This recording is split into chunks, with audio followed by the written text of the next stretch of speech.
Hello friends, welcome back my YouTube channel shorthand R K classes. Friends, यह dictation 85 words per minute की speed से है, जो दैनिक जागरण संपादकीय से है।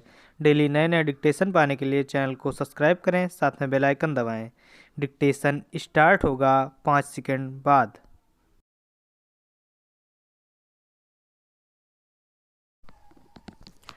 स्टार्ट।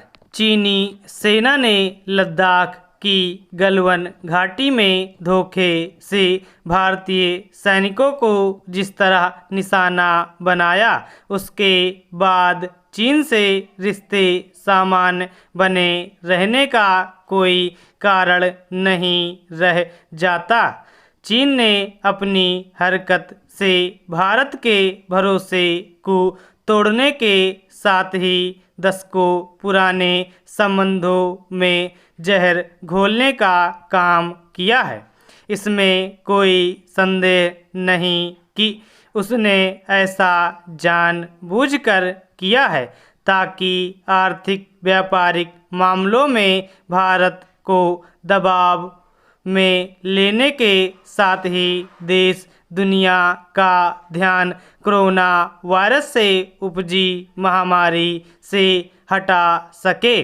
यह अच्छा हुआ कि चीन की धोखेबाजी पर भारतीय प्रधानमंत्री ने दो टूक शब्दों में कहा कि भारतीय सैनिकों का बलिदान व्यर्थ नहीं जाएगा और देश की अखंडता एवं संप्रभुता की रक्षा हर हाल में होगी।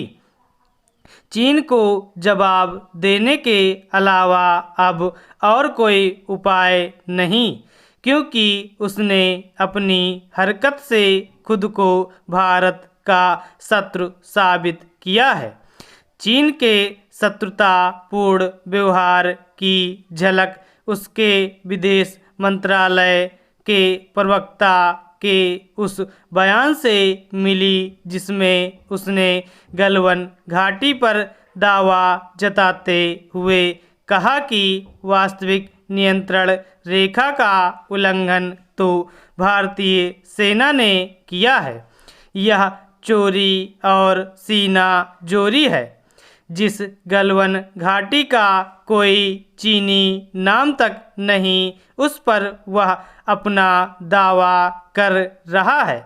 वह ऐसे थोथे दावे करने में माहिर है।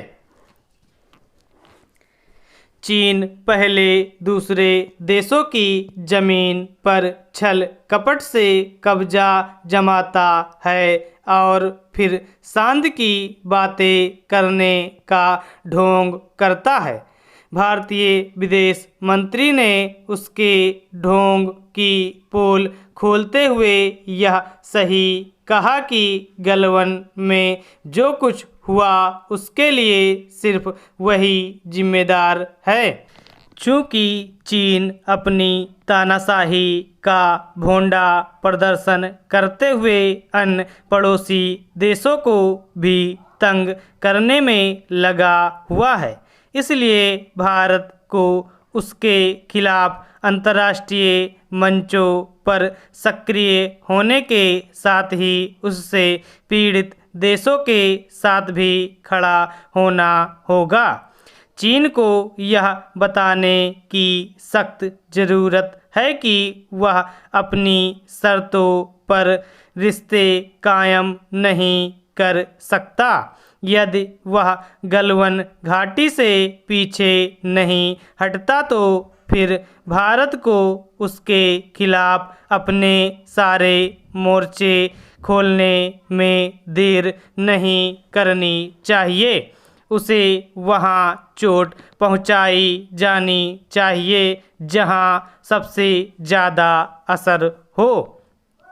अब इसका और औचित्य नहीं कि चीनी कंपनियां भारत में विभिन्न परियोजनाओं के ठेके हासिल करें।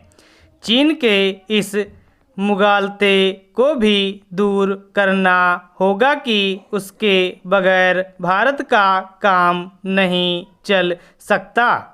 निसंदेह चीन से आर्थिक व्यापारिक दूरी बनाने से कुछ कठिनाई आएंगी, लेकिन उसका सामना करने की सामर्थ्य जुटाना ही आज की सबसे बड़ी मांग है। इस मांग को पूरी करने के लिए देश की जनता को भी प्राणपण से जुटना होगा। स्टॉप।